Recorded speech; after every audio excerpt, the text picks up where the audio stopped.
Alors, troisième et dernière partie sur les échecs, quatrième vidéo, et les leçons de vie des échecs. Donc, il y en a déjà un certain nombre dans les vidéos précédentes.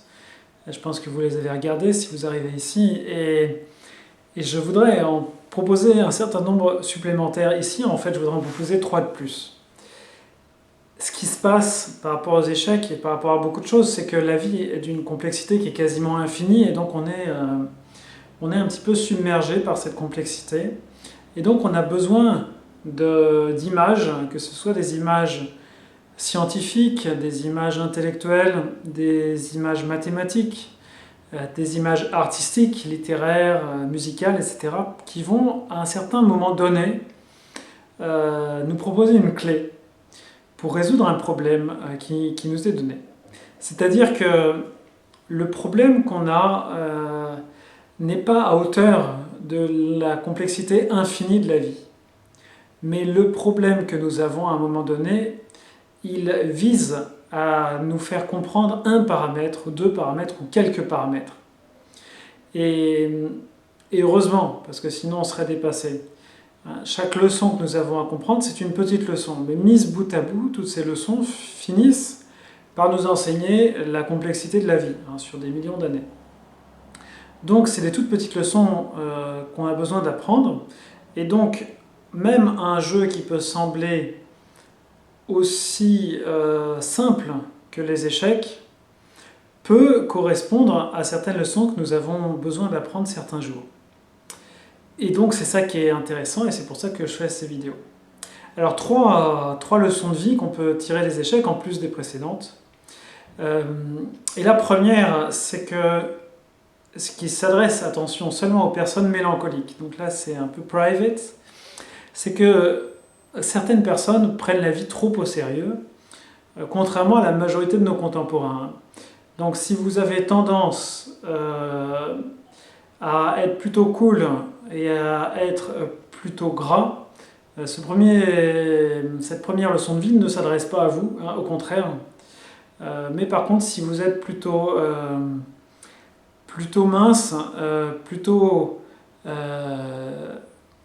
en manque de vitalité, alors ça peut vous apporter quelque chose. Et cette leçon de vie, c'est que Dieu, en fait, gère nos difficultés. C'est Dieu qui nous donne les vertus, et c'est Dieu qui nous donne des difficultés en face. L'adversité dans la vie vient de Dieu. Ça, on a tendance à pas imaginer les choses comme ça. On a tendance, en tout cas les personnes mélancoliques, et c'est pour ça qu'elles sont mélancoliques, entre autres, c'est qu'elles ont tendance à penser que la vie est cruelle envers elles, et qu'elles n'ont pas les capacités pour croître. Comme si un arbre, il y avait une dalle de béton en dessous qui lui empêchait de faire grandir ses racines. Et cette dalle de béton existe peut-être, mais ce que la personne mélancolique doit comprendre, c'est que si effectivement il y a une dalle qui est placée là, c'est à dessein, c'est peut-être pour que les racines aillent plus horizontalement pour pouvoir après replonger verticalement, et que c'est Dieu qui a mis ça là. C'est Dieu, et puis c'est aussi la responsabilité évidemment de chacun de la vie qu'il s'est construite. Mais donc, pour ces personnes mélancoliques, de voir que la vie est un jeu d'échecs, ça peut certes un jour être une méditation intéressante. De voir que Dieu va enlever ou rajouter des pièces. J'avais évoqué l'histoire de Job, dans laquelle clairement le diable donc revient de sa tournée, et puis Dieu lui demande un peu ce qu'il a vu, et puis Dieu lui demande, ah, tiens, et puis est-ce que tu as vu Job? Lui c'est un bon, lui, il est quand même au maximum, il respecte les lois, tout. Et puis le diable, qui joue le rôle d'une personne qu'on a tous déjà entendu, du sceptique, ah oui, mais il n'est pas vraiment bon, en fait, c'est juste, il est intéressé, et c'est parce que tu lui donnes des bonnes conditions, mais si on lui retire ces bonnes conditions, il ne sera plus bon. Ce rôle du sceptique, vous l'avez tous dans vos proches, des personnes qui, à chaque fois que vous présentez quelque chose qui vous semble transcendantal, vont le rabaisser par des critères rationaux-scientifiques. Et donc, voilà, le diable, évidemment, c'est son rôle, hein, puisque lui, c'est la matière qui l'intéresse. Et donc, c'est le sceptique. Et donc, Dieu va valider le projet du diable, hein. Tout ce qu'il avait de bien, Job lui est retiré. Mais c'est pas unique, parce que c'est un exemple qu'on cite souvent, mais en fait, j'en ai trouvé un autre qui est très intéressant, et qui présente justement cette dynamique du jeu d'échecs. Alors c'est dans l'Exode, dans la Bible, c'est dans l'Exode, et c'est donc les Hébreux en ont marre, et donc ils prient Dieu de venir en aide. Et suite à ça, Dieu fait appel à Moïse, et lui dit qu'il est temps qu'il aille voir le Pharaon et que c'est sa mission. Alors Moïse a une première objection, il dit mais ils ne me croiront pas. Donc Dieu donne un fou à Moïse, il lui donne un bâton qui va lui permettre de réaliser tout un tas de miracles. Mais Moïse n'est toujours pas convaincu, en cela il est assez réaliste, parce que les gens se laissent pas convaincre aussi facilement. Mais je ne sais pas vraiment parler en fait. Je n'ai pas une bouche très agile.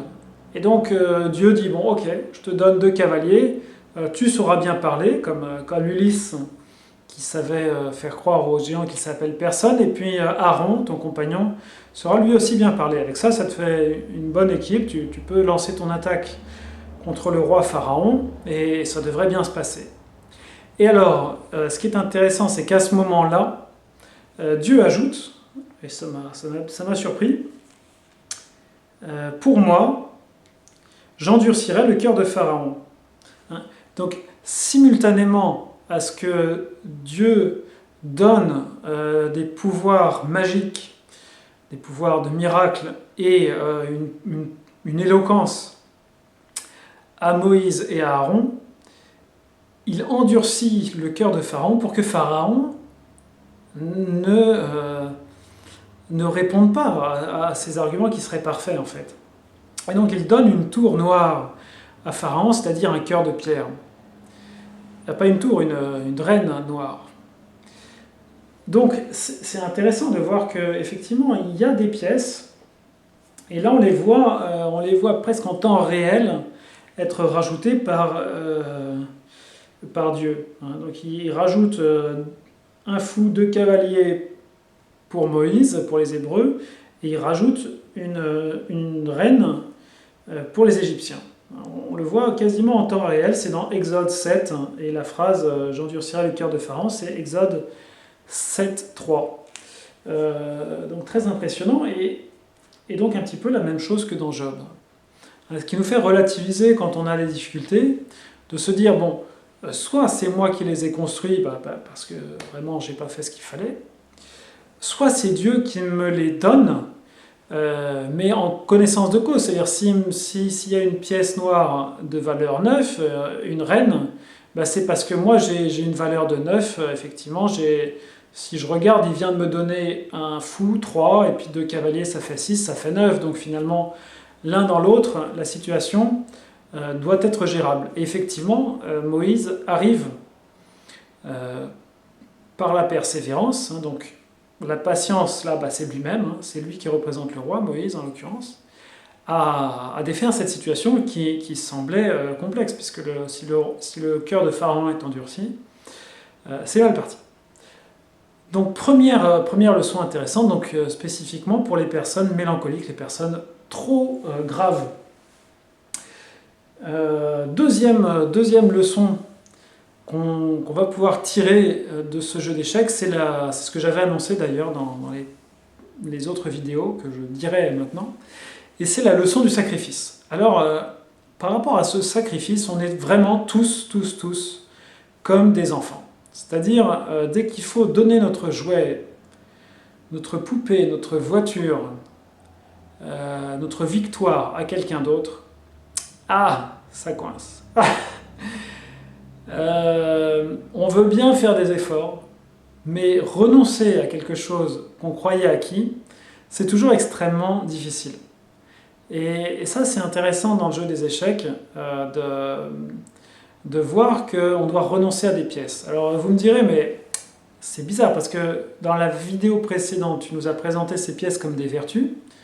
Est-ce que c'est pas diabolique que de renoncer à ces vertus? En l'occurrence, non, parce qu'il y a des degrés. Et les vertus qu'on avait dans le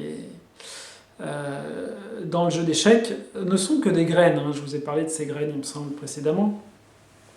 Et on voit d'ailleurs qu'elles sont divisées. Hein. Il y a deux sagesses, il y a deux astuces, il y a deux vérités, de part et d'autre du roi. Donc elles sont divisées, et le jeu d'échecs va donc nous amener à les sacrifier parce que ce n'étaient que des prototypes. Ce n'étaient que des esquisses que nous avions tracées, mais ce n'étaient pas les véritables vertus avec un grand V. Par exemple, à un moment, j'étais marié, mais du coup j'avais deux reines dans mon jeu, deux centres dans ma vie autour desquels je tournais. D'une part ma femme et d'autre part Dieu. Et donc j'étais divisé. Et ce qui s'est passé dans ma vie, c'est que j'ai été amené où la vie a enlevé la deuxième reine, donc ma femme, et je me suis retrouvé du coup avec une seule reine unifiée, donc un amour qui s'est purifié, qui s'est élargi en fait, même s'il donnait dans un premier temps l'impression d'une rétractation. Et donc dans ce jeu d'échecs, on est amené à dépasser ce réflexe d'enfant qui est, à chaque fois qu'on perd quelque chose auquel on est habitué, de se lamenter. Et donc on apprend le détachement à travers ça. Et on a besoin de se détacher de tellement de choses. À un autre moment, j'étais dans l'hindouisme et j'ai dû me détacher de cette tour qui était une sagesse que j'avais. À un moment, j'étais dans la science, et puis en rencontrant une personne chrétienne, je me suis rendu compte que la science n'était qu'un versant. Donc là, j'ai sacrifié un fou pour ensuite acquérir un fou plus véritable. Donc c'est un point intéressant dans les échecs, effectivement, de nous montrer qu'on est obligé de se dépouiller un peu de tout ce qu'on a, tout ce avec quoi on commence, pour pouvoir triompher. Celui qui voudra garder sa vie la perdra. Le jeune homme qui vient voir doit tout donner aux pauvres pour suivre le Christ. Bon, j'en ai parlé dans d'autres vidéos, notamment j'en ai parlé dans la vidéo qui est juste avant les vidéos sur les échecs, et qui est la vidéo évoluer, c'est mourir à ce que nous étions, cette loi du sacrifice. Et puis, troisième élément que nous apprennent les échecs, alors là c'est plus dans les parties de débutants, mais il faut savoir que dans la vie réelle, si on projetait notre vie réelle sous forme de jeu d'échecs, ce serait pitoyable. Pendant 30 ans, on serait là à bouger un pion, à faire des allers-retours avec un cavalier, à bidouiller la reine. Ce serait pitoyable, hein. Et vraiment. Donc, dans la vie réelle et pas dans les échecs, on a une façon de jouer qui est extrêmement débutante. Et parce que justement, on n'a pas conscience en fait de tout ce potentiel, de ces 6 vertus, qui ne sont pas exactement celles que j'ai décrites, mais qui correspondraient plutôt aux couleurs de l'arc-en-ciel. Si on inclut le indigo dans le bleu, on aurait 6 vertus, qui correspondent à ces 6 couleurs, et qui sont donc les 7 esprits auprès du Très-Haut, hein, et l'arc-en-ciel aussi dont il est question dans l'Apocalypse, qui sont donc les esprits, d'un point de vue chrétien, du Christ, qui nous apportent ces différentes vertus. Et parce qu'on n'a pas conscience des enjeux gigantesques de notre vie, et parce qu'on n'a pas conscience de ces vertus du Christ que nous pouvons véhiculer, eh bien nous avons une façon de jouer qui vue du dessus, est assez risible. Et si vous regardez les parties d'échecs de débutants, en fait ce que vous verrez par effet miroir, c'est votre propre façon de mener votre vie. Enfin, à moins que vous soyez déjà très avancé, mais disons pour la plupart des personnes qui verront cette vidéo, et je m'inclus dedans volontiers, on a une façon de jouer qui est juste comique. Et donc cette façon de jouer, souvent, c'est de persévérer dans un petit quelque chose qui a donné des petits résultats sympathiques. Par exemple, moi quand je jouais, j'aimais bien sortir les deux cavaliers, puis tac tac, je faisais une fourchette avec un cavalier protégé par le deuxième cavalier. Et, et ça marche effectivement avec des joueurs débutants, mais dans l'absolu, ça ne marche pas. C'est-à-dire, une personne, il y a aussi le coup classique dans les vraiment débutants de chez débutants, ils se disent: ah, la reine, ah, c'est bon la reine, elle est rapide, elle va dans toutes les directions, tac, ils attaquent avec la reine. Et puis s'ils ont en face quelqu'un qui n'est pas absolument débutant, en fait, ils doivent replier, en fait, hein. Ils doivent ramener, puis finalement, au bout de 4, 5, 6 coups, la reine se retrouve strictement là où elle avait commencé. Ça aussi, c'est très symbolique, c'est l'amour. On déploie une énergie qui est absurde, en fait, qui est gigantesque, dans des histoires d'amour qui finalement se terminent quasiment systématiquement de façon... c'est comme si ça n'avait pas commencé, si vous voulez. Mais combien d'énergie on a dépensé là-dedans? C'est à peine pensable. Ouais. Des semaines, des mois, des années, des fois, d'énergie investie dans des choses qui ne peuvent pas aboutir parce que les vertus, comme il en est question dans le Protagoras, ne valent que si elles se défendent les unes les autres. Si vous avez l'amour, mais que cet amour n'est pas accompagné par la sagesse, mais quelle attaque vous allez faire?